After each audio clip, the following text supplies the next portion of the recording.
Hello my dear genius friends, আমি অনুপমা রায়। আজকে আমরা অনার্স ফাইনাল ইয়ারের হাইড্রোডাইনামিক্সের যে বইটি রয়েছে সেই বইটির চ্যাপ্টার 1 বা বেসিক যে জলবিদ্যা কাকে বলে বা হাইড্রোডাইনামিক্স কাকে বলে সেই বিষয়ে আলোচনা করব। তো প্রথমে আমরা একটি বস্তু নেই, ধরেন এই একটা বস্তু, এই বস্তুটার উপরে আমরা এফ বল প্রয়োগ করি, যা বল প্রয়োগের কারণে বস্তুটার স্বাভাবিক আকার পরিবর্তিত হয়ে নতুন একটি আকারে পরিণত হয়। এবার আমরা একটা কথা বলি যে প্রবাহীর আকার বা এই যে বিকলতা, এই যে প্রবাহের আকার পরিবর্তন হওয়াটা, এই প্রবাহের আকার পরিবর্তন হওয়াটাকে আবার বিকলতাও বলে। তো এই বিকলতার সীমা যদি সীমাহীনভাবে বাড়তে থাকে, মানে প্রবাহের পরিবর্তন যদি একটা সীমার বাইরেও বাড়তে থাকে, সেক্ষেত্রে সেটাকে বলা হবে কি প্রবাহ।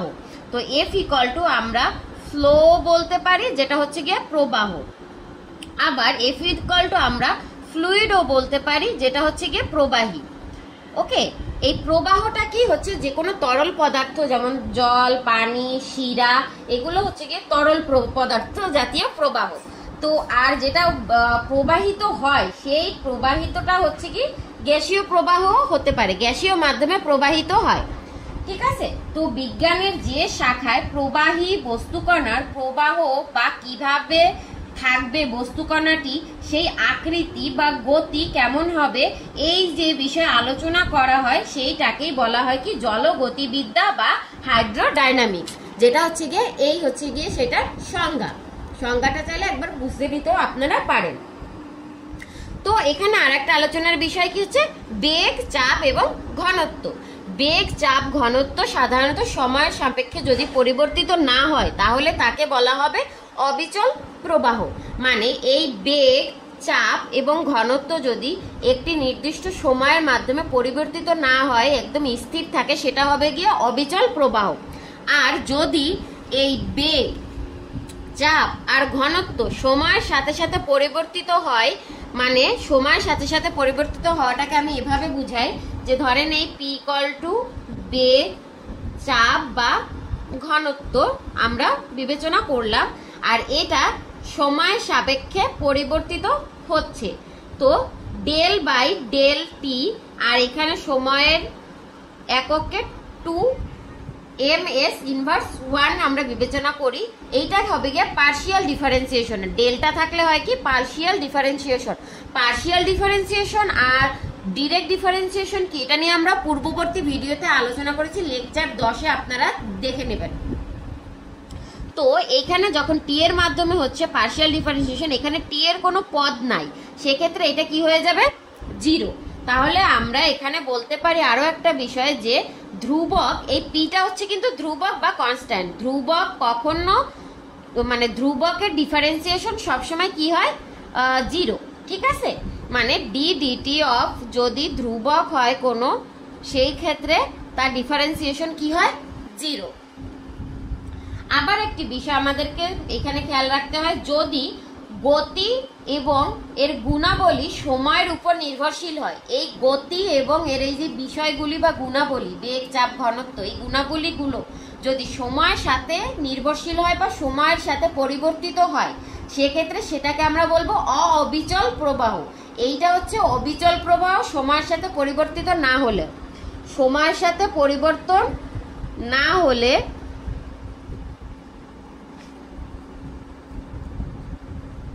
অবিচল প্রবাহ, আর সময়ের সাথে পরিবর্তন যদি হয়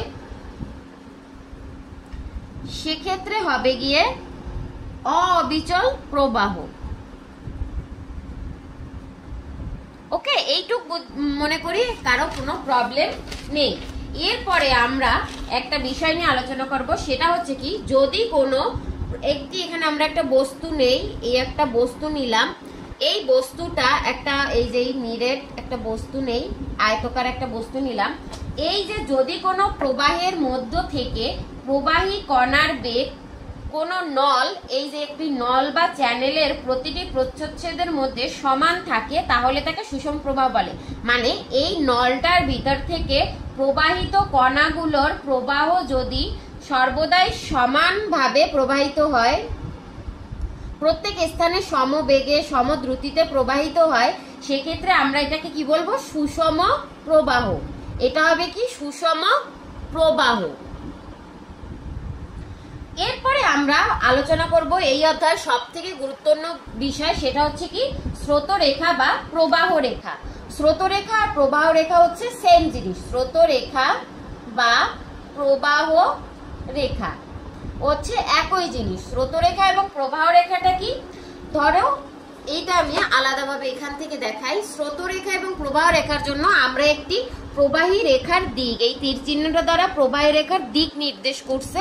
যদি এরকম প্রত্যেক এর উপরে আমরা কিছু বিন্দু অবস্থান নিলাম, এখানে এই প্রত্যেকটি বিন্দু যদি তার এই পূর্ববর্তী বিন্দুর দিকে অনুসরিত হয়, এই বিন্দুটার আগের বিন্দু এইটা যদি এর দিকে অবশ্যই প্রতিসরিত হয় এবং অগ্রসর হয়, এই যে অগ্রসর হচ্ছে সম বেগে বা সম গতিতে যদি এখানে অগ্রসরিত হয়, এই প্রত্যেকটি বিন্দুর পূর্ববর্তী বিন্দু যদি অপর বিন্দুর দিকে সম বেগে প্রবাহিত হয়, সেক্ষেত্রে আমরা সেটাকে বলতে পারি গিয়ে যে স্রোত রেখা। এই যে সমবেগ, এই বেগে প্রত্যেকটা বিন্দু প্রবাহিত হয়েছে একই বেগে, একই দিকে, একই দূরত্বে, এটা হচ্ছে গিয়ে রেখার উপর প্রবাহিত হয়েছে, যার কারণে এটাকে আমরা কি বলতে পারি? স্রোত রেখা বা প্রবাহ রেখা। সংজ্ঞাটা কি তাহলে? প্রত্যেক বিন্দু যদি তার পূর্ববর্তী দিক অনুসরণ করে, প্রত্যেক বিন্দু তার পূর্ববর্তীতে যে দিকে গেছে ওই দিক অনুসরণ করে, তখন সেই রেখা, যে রেখাটা উৎপন্ন হয় প্রত্যেকের বিন্দুর পয়েন্টে যে রেখাটা উৎপন্ন হয়, সেইটা হচ্ছে কি? স্রোতরেখা। এবং এদের প্রত্যেকের বেগ হচ্ছে গিয়ে সমান, এদের বেগ কি? সমান, সম বেগে এরা অগ্রসর হচ্ছে, এটাই হচ্ছে গিয়ে স্রোতরেখা। তো আর যদি পথরেখা কি হবে? গতি নির্দেশ রেখা। কি? এই যে কোনো মানে এখানে বেগের কোনো পরিবর্তনের নির্দিষ্টতা নাই, কিন্তু গতি নির্দেশক যে রেখা থাকে সেটাকে হচ্ছে গিয়ে পথরেখা বলে। মানে এই রেখাটার উপরে যে গতি নির্দেশক রেখা ছিল, এই যে রেখাটা, এই রেখাটাকে আবার বলে কি? পথরেখা, গতি নির্দেশক রেখাকে। এবার আমরা স্রোতরেখার অন্তরিক সমীকরণ কি সেটা জানবো। স্রোতরেখার অন্তরিক সমীকরণ আমাদের এই অধ্যায়ের বা এই চ্যাপ্টারের বা এই যে হাইড্রোডাইনামিকের প্রত্যেকটা অধ্যায়ের অঙ্ক সমাধানের ক্ষেত্রে খুবই গুরুত্বপূর্ণ বিষয়। এটা আমাদের প্রত্যেক জায়গায় লাগবে, তো এটা ভালোভাবে মনে রাখার চেষ্টা করো। স্রোতরেখার অন্তরিক সমীকরণ যেটা, সেটা হচ্ছে কি? dx by u equal to dy by v R dz by w। এরপরে আছে কি? পথরেখার অন্তরিক সমীকরণ। পথরেখার অন্তরিক সমীকরণকে dx by dt equal to u, dy by dt equal to v, dz by dt equal to w দ্বারা প্রকাশ করা হয়। এবং প্রবাহ কণার যে বেগ সেটাকে প্রকাশ করা হয় q দ্বারা। প্রবাহ কণার বেগকে প্রকাশ করা হয় q দ্বারা। এটা আমরা এভাবেও লিখতে পারি, বা এই তীর চিহ্নটা উপরে দিয়েও আমরা লিখতে পারি, বা ভেক্টর চিহ্ন এটাকে বলে। তো এটা আমরা লিখতে পারি ui plus i vector plus v j vector plus w k vector. প্রবাহ কণার বেগ হচ্ছে সূত্র এইটা, q vector equal to ui vector plus v j vector plus w k vector. Okay, তো এবার আমরা একটা উদাহরণ দিয়ে এটা বোঝার চেষ্টা করি। যে ধরো q ইকুয়াল টু একটা আমরা সমীকরণ নেই বা একটা রেখা নেই, সেটা হচ্ছে কি? 2axi plus 3yj vector minus 2azk vector. এখানে আমরা এই লাইনটাকে, এই যে আমরা প্রবাহ কণার বেগ এইটার সাথে তুলনা করব। এইটার সাথে যখন আমরা তুলনা করব তখন আমরা ইউর মান পাবো। এই যে ইউটা রয়েছে, তাইলে এই ইউটা মানে আই এর সহগ, আই এর সহগ এখানে ইউ ইকুয়াল টু আছে কি? 2ax। আর এইখানে ভি এর সহগ মানে বা ভি মানে জে এর সহগ, দুটোটাই জে এর সহগ, ভি ইকুয়াল টু তাইলে কি? 3ay। আর এখানে ডব্লিউ আসবে মানে কে এর সহগ, কে এর সহগ এখানে কি আছে? Minus 2az। তাহলে এইটাই হচ্ছে গিয়ে আমাদের প্রবাহ কণার বেগ। এইভাবে আমরা প্রবাহ কণার বেগ নির্ণয় করব। এই ইউ, ভি আর ডব্লিউ কে আবার বেগের অংশক হিসেবে প্রকাশ করা হয়। বেগের অংশক হলো গিয়ে কি কি? U V W. কখনো যদি এইখানে ইউ আর ভি থাকে শুধু, মানে দুইটা পদ থাকে আর কে পদ উল্লেখ না থাকে, সেক্ষেত্রে ডব্লিউর মান হবে কি 0। যেমনটা হচ্ছে গিয়ে আমি আলাদা একটা জিনিস দিয়ে বুঝাই। ধরেন আপনাদের হচ্ছে গিয়ে এইখানে একটা পদ রইল x I minus 2a Z 2a y z আর এইখানে আছে 0k। তাহলে এই ক্ষেত্রে আমাদের u হবে গিয়ে শুধু ax, v হবে গিয়ে মাইনাস 2ay আর w হবে কি 0।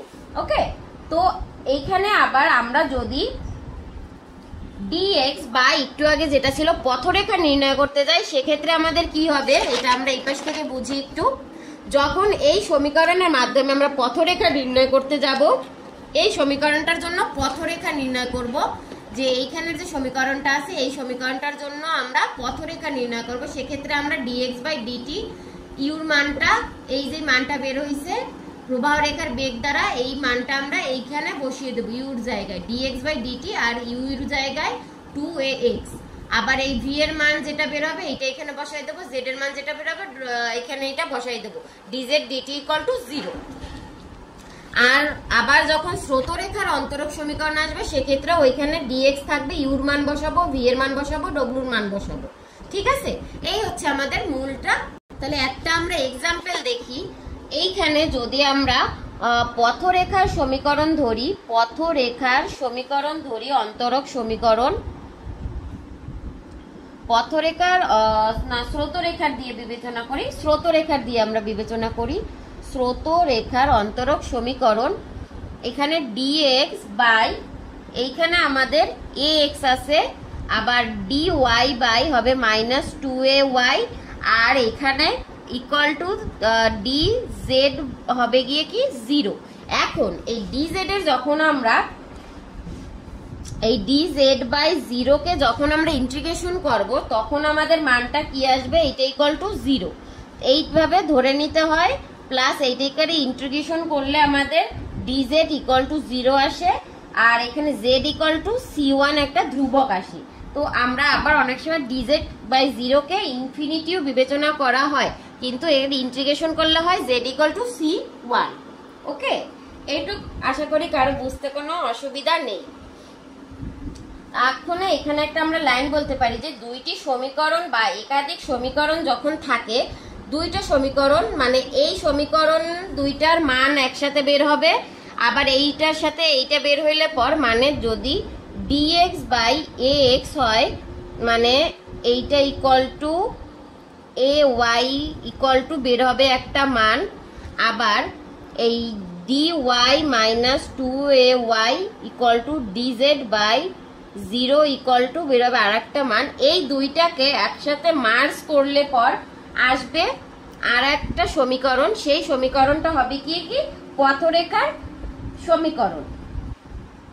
মানে দুই বা ততোধিক সমীকরণ থাকলে তার ছেদ দিয়ে যে রেখা যায়, এই দুইটার ছেদ, এই দুইটা হচ্ছে কি ছেদ বিন্দু, এই ছেদ দিয়ে যে সমীকরণ যায় সেটাই হচ্ছে কি পথরেখা। ওকে, আপাতত এইটুক মনে হয় কারো কোনো সমস্যা নেই। তো এবার আমরা একটা জিনিস বিবেচনা করব, সেটা হচ্ছে কি f দিয়ে আমরা f একটা ফাংশন তার ভিতরে আছে x y z আর t ইকুয়াল টু 0।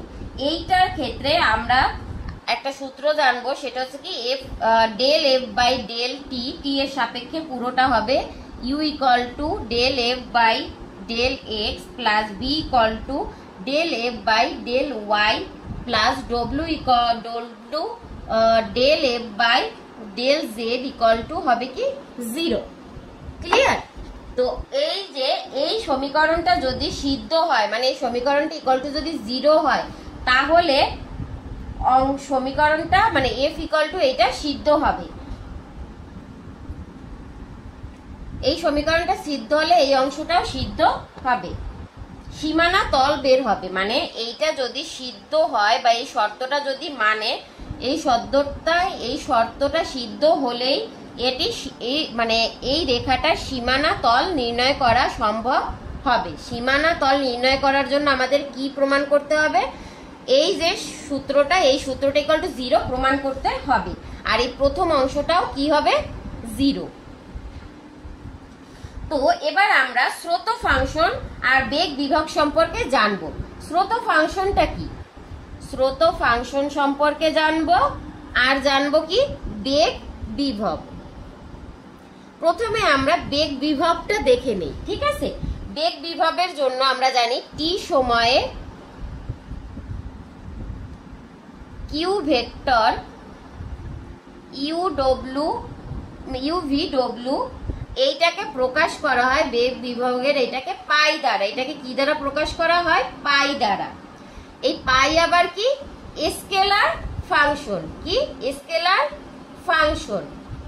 স্কেলার ফাংশনের কি আছে আর কি নেই? স্কেলার ফাংশনের মান আছে আর দিক নেই। ওকে, তাহলে এই যে টি সময় কিউ ভেক্টর যদি কিউ ইকুয়াল টু ডে minus del vector into dot phi হয়, তাহলে সেটার বেগ বিভব থাকবে। টি সময় যদি q vector equal to minus del into phi হয়, তাহলে এটা কিউ ভেক্টর থাকবে। এবার স্রোত ফাংশনের ক্ষেত্রে আমরা দেখি স্রোতরেখা নির্দেশ করে যে ফাংশন তাকেই কি বলা হয়? স্রোত ফাংশন। স্রোতরেখা নির্দেশক ফাংশনকে বলা হয় স্রোত ফাংশন। স্রোতরেখা নির্দেশক ফাংশনই হচ্ছে কি স্রোত ফাংশন। নির্দেশক ফাংশন হচ্ছে কি স্রোত ফাংশন। এখন স্রোত ফাংশন আর এই যে ইউভিডব্লিউ হচ্ছে কি বেগের অংশ। আমরা এর আগের আলোচনার সময় জানছি এই ইউভিডব্লিউ হচ্ছে কি স্রোত ফাংশন। ইউভিডব্লিউ হচ্ছে কি স্রোত ফাংশন। ওকে, ইউভিডব্লিউটাকে স্রোত ফাংশন বলা হয়। তো এই স্রোত ফাংশনকে প্রকাশ করা হয় কি পাই দ্বারা। এই পাই সাই, এটাকে সাই দ্বারা প্রকাশ করা হয়। সাই বা স্রোতরেখাকে সাই দ্বারা প্রকাশ করা হয়। এটা কি স্রোত রেখার প্রকাশিত রূপ। আর বেগ বিভবকে পাই দ্বারা। তো স্রোতরেখাকে যখন আমরা লিখি স্রোতরেখা এবং বেগের অংশ, এইটা হচ্ছে কি বেগের অংশ। ইউভি হচ্ছে কি বেগের অংশ। আমি একটু ভুল লিখছিলাম, ইউভিডব্লিউ হচ্ছে কি বেগের অংশ। তো বেগের অংশ ও স্রোতরেখার মধ্যকার সম্পর্ক এবার আমরা লিখি। বেগের অংশ ও স্রোত রেখার মধ্যকার সম্পর্ক। স্রোতরেখার মধ্যকার সম্পর্ক কি? ইউ ইকুয়াল টু, এগুলো মনে রাখতে হবে, নইলে আমরা পরবর্তী অঙ্কগুলো করতে পারবো না। এগুলো তো আপনারা খাতায় নোট করে নেবেন। Del pi by del x, এইটা হচ্ছে কি বেগের অংশ আর স্রোতরেখার মধ্যকার সম্পর্ক। আর বেগ বিভব আর স্রোতরেখার মধ্যকার সম্পর্ক হচ্ছে কি স্রোত ফাংশন। রেখা না তো, স্রোত ফাংশন। বেগ বিভব ও স্রোত ফাংশনের মধ্যকার সম্পর্কটা কি? বেগ বিভব, এই যে বেগ বিভব ও স্রোত ফাংশনের মধ্যকার সম্পর্ক। স্রোত ফাংশনের মধ্যকার সম্পর্ক হচ্ছে গিয়ে u equal to minus del pi, ওইটা ছিল ফাই আর এইটা পাই, আর এইটা হচ্ছে এক্স আর ওইটা ছিল y, minus del pi by del y. Just সামান্য একটা পার্থক্য, যখন বেগের অংশ হবে স্রোত ফাংশনের সাথে তখন ইউ হবে minus del psi by del y আর ভি হবে del psi by del x.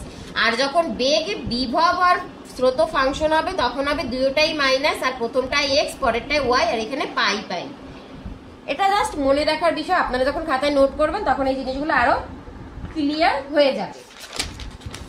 এবার একটি ফাংশনের গতি নির্ণয় সম্ভব বা বেগের বিভব বা বেগের যে অংশগুলো আছে ইউভিডব্লিউ, এই ইউভিডব্লিউ এর দ্বারা যে একটা অবিচ্ছিন্নতা সমীকরণ আমাদের পাই সেটা হলো u del u by del x del v by del y del ডব্লিউ by del z equal to 0। এই সমীকরণটার গতি কি সম্ভব না অসম্ভব এইটা নির্ণয় করার জন্য আমাদের কিছু জিনিস জানতে হবে, সেগুলো আমি এখনই আপনাদের সাথে আলোচনা করব। এইটার যে গতি নির্ণয় যদি সম্ভব হয়, এইটা কি অবিচ্ছিন্নতার সমীকরণ, অবিচ্ছিন্নতার সমীকরণ।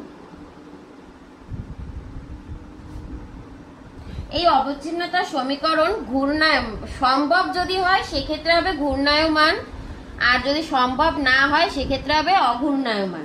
ঘূর্ণায়মান না অঘূর্ণায়মান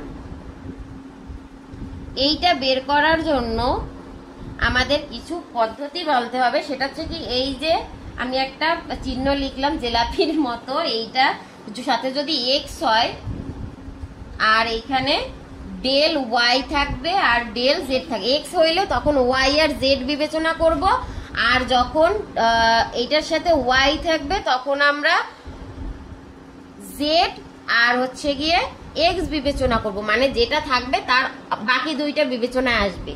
তারপর এখানে যদি জেড থাকে সেক্ষেত্রে এখানে আসবে এক্স আর এখানে আসবে ওয়াই, আর উপরে কি যাবে, যখন আমাদের ইউ মানে অংশটা আসবে তখন এইখানে আমি এখানে সাইডে একটা জিনিস দেখাই, ইউ ভি ডব্লিউ আসতেছে, তাই না? এই ইউ ভি ডব্লিউর সাথে আমরা দিই এক্স ওয়াই জেড। যখন আমরা ইউ বিবেচনা করব তখন এই ইউর অংশটা বাদ গিয়ে এইটার সাথে এইটা আবার এইটার সাথে এইটা আসবে, মানে ভি এর সাথে আসবে গিয়ে ভি এর সাথে আসবে জেড, এইখানে আসবে ডেল ভি। আবার যখন ডব্লিউ বিবেচনা করব তখন ওয়াই সাথে আসবে ডব্লিউ, ওয়াই বিবেচনার সাথে ওয়াই সাথে আসলো কি ডব্লিউ, মানে ডেল ডব্লিউ। সেম ভাবে যখন জেড বিবেচনা করব মানে ওয়াইয়ের পার্টটা হবে, তো ওয়াইয়ের মানটা বাদ যাবে, ওই ওয়াইয়ের মানটা আমরা বাদ দিয়ে তখন আমরা ইউর সাথে আসবে ওই যে ডব্লিউর মানটা, ইউর সাথে আসবে কর্নারের জেড, আবার এইটার সাথে আসবে কর্নারের এইটা, মানে এক্স এর সাথে যাবে ডব্লিউ, এক্স এর সাথে যাবে ডেল ডব্লিউ, আর জেড এর সাথে এই যে জেড, জেড এর সাথে আসবে ডেল ইউ, সরি এইটা ইউ, এটা হচ্ছে কিন্তু ডেল ইউ। ওকে, আবার সেম ভাবে যখন আমরা ডব্লিউর বা জেড কে বিবেচনা করব, এই জেডটাকে বিবেচনা করব তখন আসবে এই ইউর সাথে ওয়াই আর জেড এর সাথে মানে এক্স এর সাথে ভি, তার মানে এক্স এর সাথে আসবে ডেল ভি আর ওয়াই এর সাথে আসবে ডেল ইউ। এইটুকু আশা করি সমস্যা নেই। আর ইকুয়াল টু আসবে কি, টোটালটা ইকুয়াল টু সমীকরণটা হবে কি 0 প্রমাণ করতে হবে। যদি এইটা হয়, এখানে যদি মান 0 হয় সেক্ষেত্রে হবে কি ঘূর্ণায়মান, আর যদি 0 না হয় সেক্ষেত্রে এটা ঘূর্ণায়মান হবে না। তো এখানে আমাদের এই পর্যন্ত আশা করি কারো কোনো প্রবলেম নেই।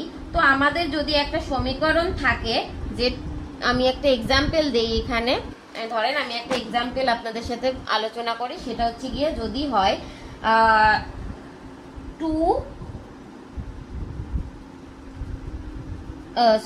3x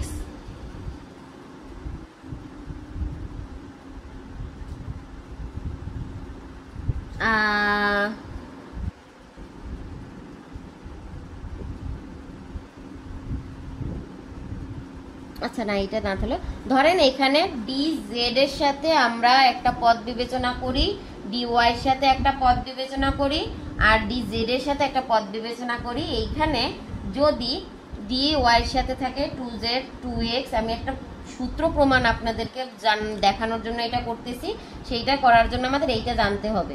তো এখানে আমরা দেখতে পারি এই প্রত্যেকটাকে যদি আমরা, এইটা হচ্ছে dx, সরি এইটা হচ্ছে তাই dx, dx এর সাথে yz, আবার y এর সাথে zx, আর dz এর সাথে 2x মাইনাস y। তো এইখানে আমরা dx কে নিলাম, dy কে নিলাম, dz কে নিলাম, আর নিচে এই প্রত্যেকটা মানের সাথে এই x আসবে প্লাস দিয়ে y আসবে প্লাস দিয়ে z আসবে, এটা একটা সূত্র। ওকে, তো এইখানে এটা আসলো, আর নিচে আসলো কি কি 3xy minus 2xz minus yz minus 3xy plus 2xz minus yz সব কাটাকাটি গিয়ে নিচে কিন্তু আসে কি 0। এই টোটালটা ইকুয়াল টু 0, তো এইটা ইকুয়াল টু 0। তো এইখানে আসবে শুধু dxz plus y dy plus z dz equal to 0। আর এখানে আমরা যদি ইন্টিগ্রেশন করি তাহলে আসে x²/2 প্লাস ইন্টিগ্রেশন করা হয়েছে পদটাকে, সেক্ষেত্রে আর এখানে আছে y²/2 প্লাস z²/2, আর এখানে ধ্রুবক আসে, সেই ধ্রুবকটাকে এই পাশেরটার সাথে মানে এই পাশের পদগুলোর সাথে বিবেচনা করে আমরা সেম লিখলাম, c²/2 লিখলাম। তো এই ক্ষেত্রে এই ধ্রুবক পদ আসে, আর এই জিনিসটা একটা সূত্রে যায়, সেটা কিসের সূত্র? আমরা একটা সূত্র এখানে আমাদের সবসময় অঙ্ক করার সময় লাগবে, পরবর্তী চ্যাপ্টারে যখন আমরা সমাধানগুলো করব, অঙ্কগুলো করব, সেটা কি f অফ x একটা ফাংশন, এই একটা নিচের যে ফাংশন এইটার ইন্টিগ্রেশন যদি উপরে হয়, এই f অফ x এর ইন্টিগ্রেশন যদি উপরের পদে থাকে, সেই ক্ষেত্রে সামনের পদটার সূত্র হয় লন f অফ নিচের যে মেইন ফাংশন, সেই মেইন ফাংশন প্লাস একটা ধ্রুবক পদ। ওকে, এই জিনিসগুলো আমাদের এই হাইড্রোডাইনামিকের প্রত্যেক অধ্যায়ের অঙ্কগুলো করার ক্ষেত্রে প্রয়োজন হবে। তো এই পর্যন্ত আশা করি কারো কোনো প্রবলেম নেই। যদি আরো কোনো প্রবলেম থাকে সেগুলো আমাদের কমেন্ট সেকশনে জানাবেন, আমরা সমাধান করে দেওয়ার চেষ্টা করব, বা আমাদের যে কন্ট্যাক্ট নাম্বার দেওয়া আছে ডেসক্রিপশন বক্সে বা পেজের ডেসক্রিপশনে অন্য ভিডিওতে, সেই নাম্বারে আপনারা যোগাযোগ করে নেবেন। আজকের মতো এখানেই রইলো, দেখা হবে পরবর্তী ভিডিওতে নতুন কোনো বিষয় নিয়ে আমরা আলোচনা করব। আজকের মতো এখানেই রইলো, ভালো থাকবেন সকলে।